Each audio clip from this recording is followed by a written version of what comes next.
So in this video, we're going to be talking about first language acquisition. And I'm going to be upfront here that there's really not that much research that has gone into first language acquisition of swearing, of how we acquire taboo words. Now, one thing we can say with some certainty is that our acquisition of swearing is going to be pretty similar to our acquisition of other aspects of language. That is, that we acquire it naturally without being taught. And that seems pretty clear, that nobody ever sits you down and say, okay, this is the way that you pronounced fuck. Fuck. Come on, now say it with me. Fuck. Okay, and it means to have sex. You know, nobody ever teaches you like that, right? We learn it as we go, naturally. The way that we learn all of language, really. It's an acquisition process that happens unconsciously. We've talked about this a lot. Now, as I said, there's not a whole lot of research, though, that has been specifically on acquiring taboo words. And really, the only person I know of who has really studied this in any sort of rigorous way is Timothy Jay, who is quite clearly the foremost expert on swearing, certainly the foremost expert today and probably ever. And he's done some really nice work on it. And one of the things he said is that children start acquiring taboo words pretty much from the time that they start acquiring language. So, from about the age of 1, and he says that there have been some documented cases of children as young as 1 who have some swear words. Now, beyond that, there's not a whole lot that can be said. He's noted that there seems to be some progression, that the early ones tend to be scatological in nature. Now, I'm going to add a little bit to this based on my own observations, and I want to add right away that these are my observations, which means that this is anecdotal evidence. This is not rigorous. It's not based on any sort of empirical research. This is at the observation stage. And so everything I say should be taken with a grain of salt in that way.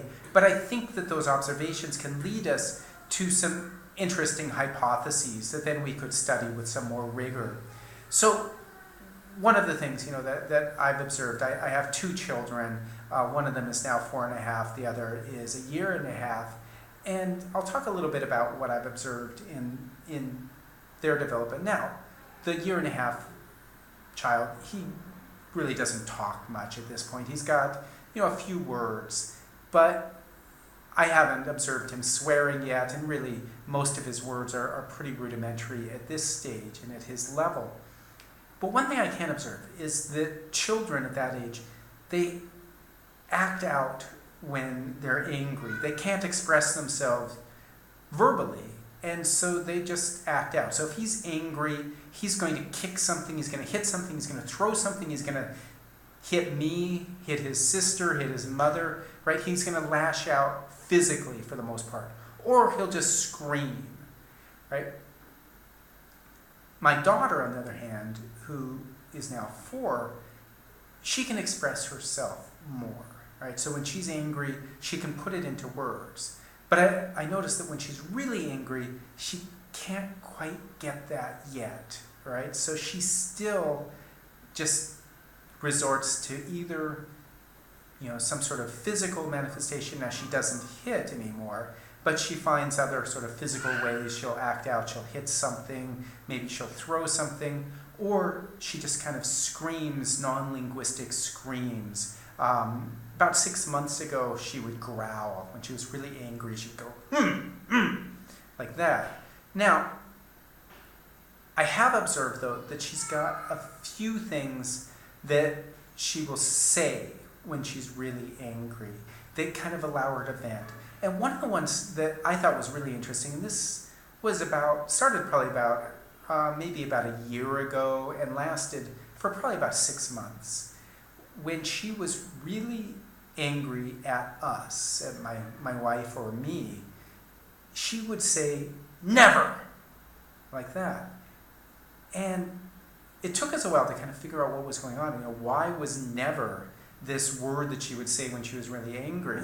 And what we finally concluded was that it was from her preschool, that at her preschool, when the teachers were scolding a child or really upset with a child, they would say, never do that again. And they would emphasize that never. And so what she took away from that was the emotion invested in it as they would say it, and missed the informative meaning. And so from that, she took away that never is this emotional word you use when you're really mad with somebody, when you're really angry with somebody. And I think that's interesting. And there were a few other things that we kind of picked up, that she would figure out that these were words to say with emotion attached to them, but she wouldn't quite figure out what the rest of the word was, and the rest of the meaning, only the emotional meaning. So, for example, it took us a while to figure out what was going on, but when she would be surprised by something, she would go, oh my God, oh my God. And finally what we figured out was that she was saying, oh my gosh, with that particular inflection, oh my gosh. And again, we figured that that must be coming from preschool, because oh my gosh is not actually an expression that either my wife or I use, and certainly not with that particular inflection. So this was something she was picking up at school.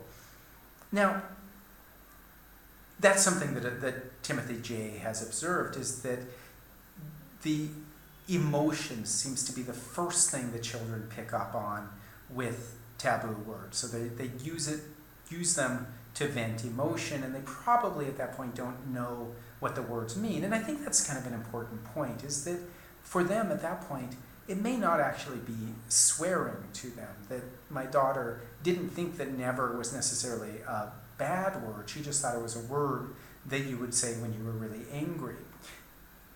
But that said, there is this other side to it, that children are tuned in at a pretty young age, in my experience, to this idea that some words are forbidden and off limits. And let me give you a quick anecdote about this with my nephew.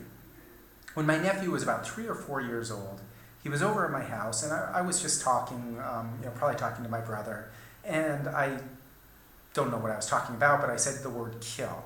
And all of a sudden, my nephew, who was standing there, looks at me just astonished, and he says, "That's a bad word."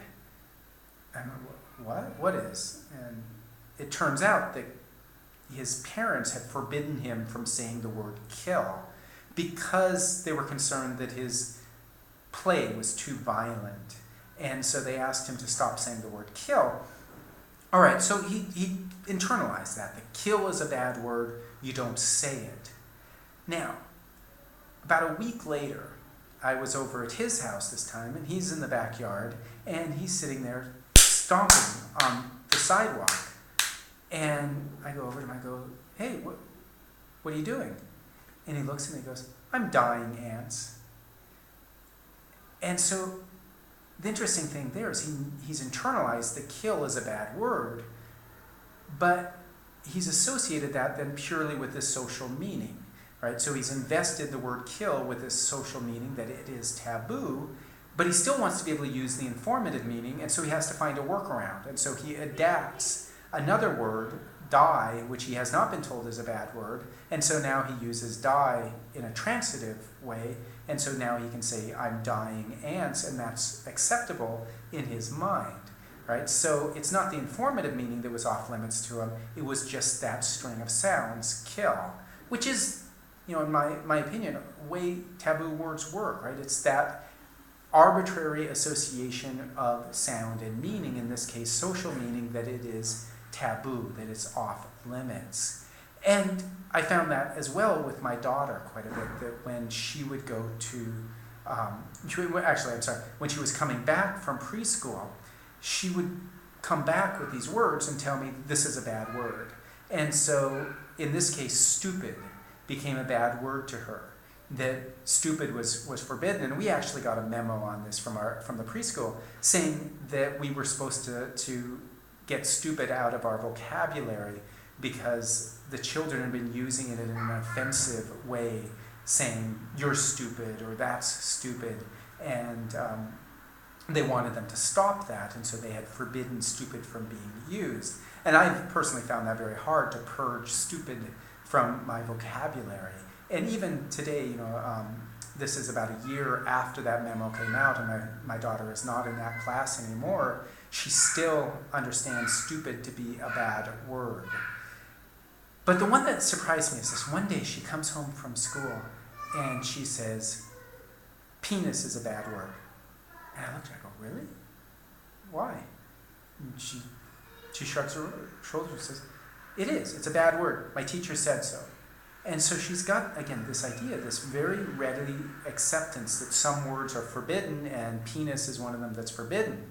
And I wasn't very happy with that one, because I wanted to be able to talk about this. I wanted to be honest with her. So, like, for example, when her little brother is having his diaper changed and she points at it and says, what's that? I want to be able to say, that's a penis.